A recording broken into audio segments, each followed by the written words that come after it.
Alright, we're back here. Dito pa rin yan sa AIBC Sigma Asia. Kasama naman natin ngayon si Gio Comiya. Yon, Gio Comiya, isa sa mga pinakakilala, pinaka-prominente ngayon na Web3 content creator dito sa Pilipinas. Gio Comiya, ano ang nire-represent mo ngayon dito sa AIBC? Marami akong companies na nire-represent dito like BitGet, etc. Pero syempre, nire-represent ko lahat ng Web3 content creators dito sa Pilipinas and sa Southeast Asia. Since you mentioned about sa mga Web3 content creators, no, what sets us apart as Web3 content creators dito sa Pilipinas compared doon sa mga siguro mga naka-engage mo na or mga nakasalamuha mo content creators from outside of this country? Ang kinagawso ko dito sa Pilipinas as content creators, mahilig tayo mag-simplify ng mga bagay-bagay in terms of crypto and Web3 kasi ang Web3 sobrang complicated na. Ngayon, ang daming mga Pilipino ang hindi pa naintindihan kung ano yung Web3 and crypto. Ngayon, tayo as content creators sa crypto industry and Web3 industry, pinapaintindi natin sa kanila ng madali kung ano ang Web3 and crypto. Kaya natutuwa ako sa initiatives nating mga content creators dito sa Pilipinas. Kaya nandito rin ako to represent that. Yon.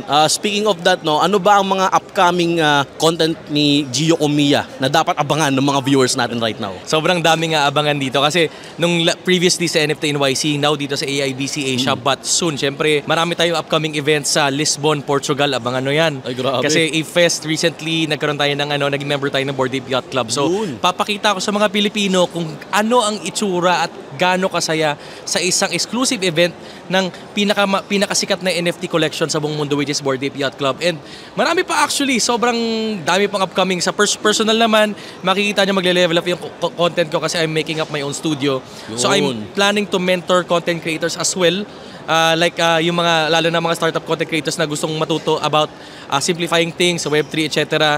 Kasi syempre, dito sa Web3 industry, konti lang tayo. Gusto natin maparami at maparami din yung educators dito para ma-onboard talaga natin marami from Web 2 to Web 3. Tama. Actually, I agree with that. Now, matanong ko lang, Gio, no, how does AIBC Sigma Asia event affects o nakakatulong ba ito doon sa binabalak mo na mga programa when it comes sa pag-content creation? Ang kinagusto ko dito sa AIBC Asia, this is one of the few events na marami talagang dumadayo from different countries.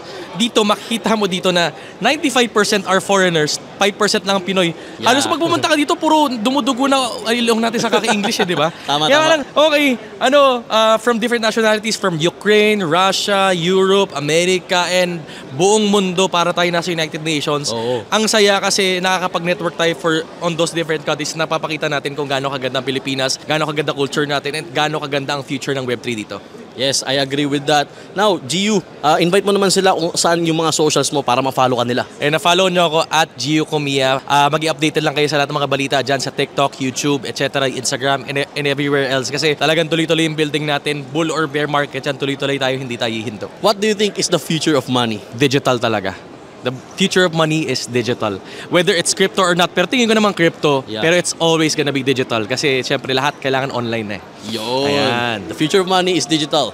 See you, mga ka-FOMOs.